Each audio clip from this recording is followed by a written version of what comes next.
말 건지 그때 고민해 볼게요. 예, 제가 이제 그래서 아까 두 공당의 3선 4선 의원님이 앞에서 이야기를 하고 내용도 그렇게 뭐 어려운 내용도 아니고 두고 나와서 받으면 되는데 장관실에서 그거를 아직 지침을 안 받아서 회의 중이라고 1시간을 기다리게 만드는 거예요. 그래서 내가 내일 4시에 내가 우리 당원님들 데리고 와서 장관 보고 직접 나오라고 해라. 아니면 그 후에 발생되는 건 다 너희들 책임이다. 너희들 공무원으로서 공당에서 이런 서류를 가져오면 접수하게 되는데 그렇게 일단은 이야기를 하고 왔습니다. 예, 그렇게 하고 왔고 그래서 제 생각에는 하여튼 내일 기자회견 5시인데 1시간 전에 가서 공식적으로 반드시 접수를 하겠습니다. 예, 통보를 하고 왔어요. 근데 이게 이제 단순한 것 같아도 이 외교부라는 데가 얼마나 눈치를 보고 아마 이거 접수하면 청와대 수사파한테 장관부터 해서 아마 깨질 겁니다. 그리고 공문을 접수하면 공당 답을 하게 해야 되는데 공직자들은 그러니까 이런저런 거 회의하다가 1시간을 우리를 기다리게 하고 결정을 못했다고 그러고 이런 짓거리가 이게 대한민국이 국민의 세금으로 운영되는 외교부의 현 주소예요. 그러니까 공무원들이 우리 국민 편이 아니에요. 지금 보니까 영혼이 없는 놈들이라는 게 또 증명된 거예요. 이 사례로서.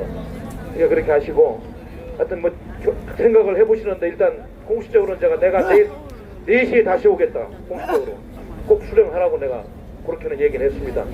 자, 지소미아는 왜 중요하느냐 다시 한번 제가 요약을 좀 하겠습니다. 이제 지금 지소미아 이전에 티사라고 있잖아요. 트라이레터럴 인포메이션 쉐어링 어그리먼트 3국 간의 한미일 간의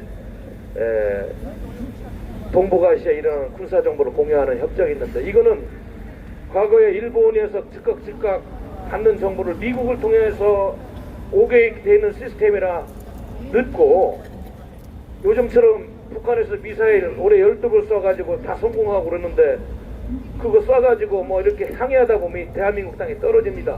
그런데 일본하고 직접 정보를 직거래하게 되어 있는 지소미아는 우리가 갖지 못한 아주 고도의 성능이 좋은 군사위성을 일본이 9대인가 갖고 있다고 그래요.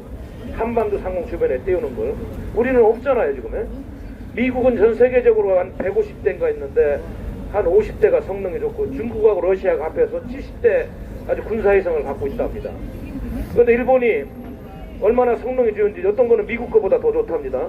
북한에서 조그만 미사일 쏘는 움직임 또 동해안에서 여러 가지 군사 활동 이런 거를 다 포착할 수 있는 군사위성뿐만 아니고 그 일본이 갖고 있는 군함들 이지스함들 이런 걸 통해 가지고 즉각 북한 관련 정보가 우리가 받아가지고 대처할 수 있는 그런 협정인데 박근혜 대통령 정부 때 아주 어렵게 그 협정을 맺었어요. 그때 뭐 좌파들이 반대하고 했습니다만은 박근혜 대통령께서 결단을 내려서 이거는 우리 국민의 생존권과 관계되니까 반드시 맺어야 된다 해서 맺은 건데 이 좌파들이 그때 크고 반대한 거예요. 그러다 이제 문재인 주사파 정권이 이걸 정권을 잡으니까 처음부터 이거를 폐기하려고 갖고 있던 겁니다. 북한의 김정은이도 이야기하고 중국 공산당도 이야기하니까 그러니까 스케줄에 맞춰가지고 폐기를 하는 거예요.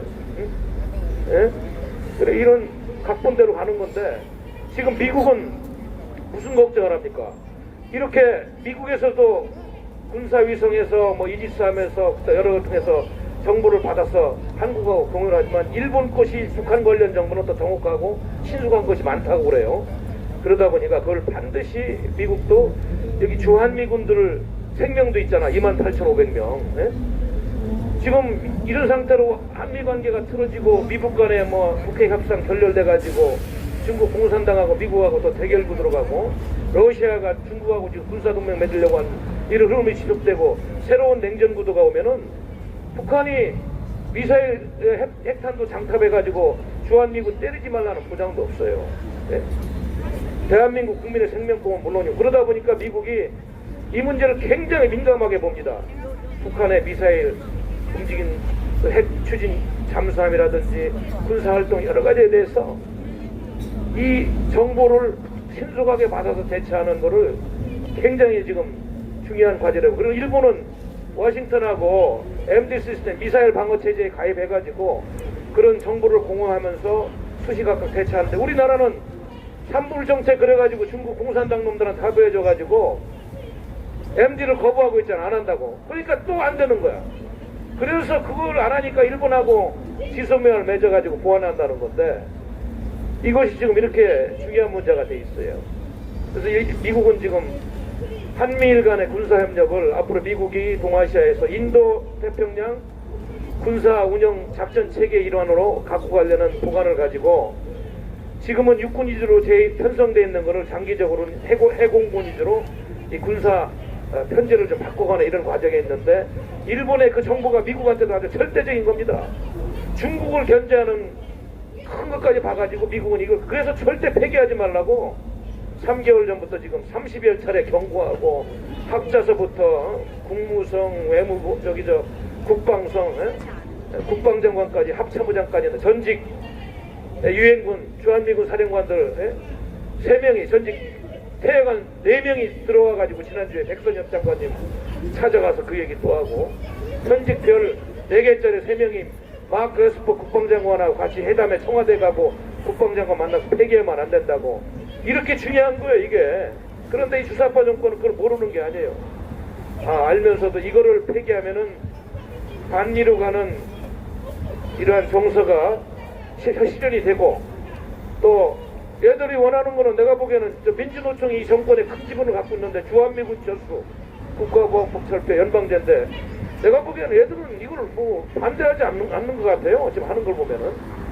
그래서 이 정권은 겉으로는 뭐 국민들 의식에서 뭐 이상한 소리들 하고 정의용이는 한미동맹과는 무관하다고 헛소리하고 이러고 있는데 실질적으로 내면을 들여다보면 내 느낌입니다. 이거는 뭐 내가 정확하게 느낌인데 이 주사파들도 자기들 나름대로는 이 대한민국이 갖고 있는 한미일 체제를 엎을 수 있는 마지막 기회라고 판단하기 때문에 그 거센 저항과 엄청난 일을 지금 진행하고 있다. 저는 그렇게 보는 거예요. 그래서 지금 미국은 아마 이제 내일 저녁에 12시에 이거를 끝끝내 폐기하면 아마 국무성에서 금방 준비한 성명이 나올 겁니다. 가장 한미동맹이 결성된 이후에 한미관계가 생긴 후에 가장 강한 톤의 성명을 준비해냈답니다. 국무성에서. 문재인이가 끝까지 폐기한다면 이거는 뭐 제가 보지는 않았습니다만은 아마 이제 틀림없을 거예요. 그동안에 문재인 주사파 정권이 대북 제재, 유엔 제재하고 미국의 행정명령 위반한 사례들, 미국 재무부가 총대를 들고 세컨들리 보이콧으로 가는 그런 것부터 포함해가지고 앞으로 여기 주한미군 28,500명 중에서 작년에 미국 상하원에서 통과시킨 미국의 국방법안, 국방수권법안 거기에 6,500명 이상은 감축보다 22,000명까지만 꼭 유지해야 된다. 6,500명까지는 감축할 수 있지만 22,000명은 마지노선으로 철수하면 안 된다는 게 있습니다. 그건 1년 단위로 영원한 게 아니라 1년 단위로 연장해야 되는 겁니다. 근데 지금 오늘 제가 이야기를 들으니까 지금 한 4,000명 정도 아까도 말씀드렸습니다만은 미 2사단 육군의 핵심 전력 중에서도 가장 핵심 전력인 기계화 사단 기갑부대를 지금 일단 빼려고 한다 이런 이야기가 들리고 있고 그거를 하나 일단 방위비 분담금 협상에서도 말을 안 들으니까 아빠가 하는 카드를 가지고 협상을 할 거다 이런 이야기가 들립니다. 근데 중요한 거는 뭐냐면 지금 트럼프 정부가 우리 대한민국에 향해서 갖고 있는 믿음이라든지 안보 협력 분야에서 신뢰성이 너무 지금 많이 떨어져 가지고 4,000명이 만약에 빠져나가서 행정지원체제의 미군만 남고 지소미아 파기되고 미일 동맹을 강화하는 쪽으로 이렇게 동부가 운영 전략이 바뀌면은 이 주사파 정권은 뭐 자기들이 목적을 달성하는 거니까 뭐 어떤 우리 대한민국 대다수의 국민은 생존권의 위협을 받고 그동안에 누려왔던 여러 가지 번영의 토대가 사그라진다. 그리고 주가도 폭락할 거고 신용등급부터 내려갈 거고 대한민국 신용등급부터 내려가는 조치가 있어. 그러면 여기 와 있는 자본들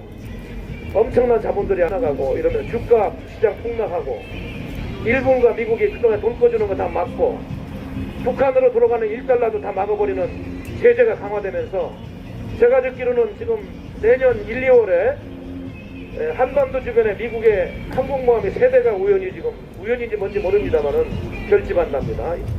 로널드 레이건호하고 헨리 트루만호, 그 다음에 트루만 대통령호, 그 다음에 아메리카노인가요? 우리가 새로 만드는 거 F-35 22대 실은 항공모함.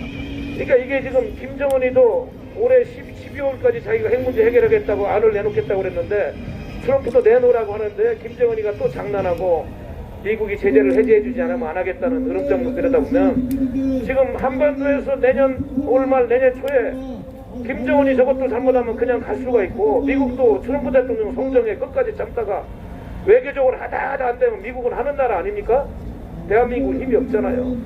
그래서 내가 보기에는 이제는 내일 저녁 때 보면 알겠지만은 그렇게 가면은 김정은 리짐 체인지가 아니라 이제 여기도 마찬가지로 안 될 나라로 규정되고 그동안에 우리가 읽어놓은 여러 가지 경제적인 번영, 국제사회에서의 자유민주 국가로서의 신뢰성, 또 탈북자 두 사람이 설명 아니고 두 사람도 올려보내는 반인권 국가, 그리고 반미 감정 해책에서 방위 주둔군 협상하면서 또 반미 감정 키워가지고 미국놈들 나쁘다 언론에 해책하면 교수님이 서처럼 이런 정국하고 맞물리면서 간첩들 행행해서 무슨 짓을 할지 모르겠어요.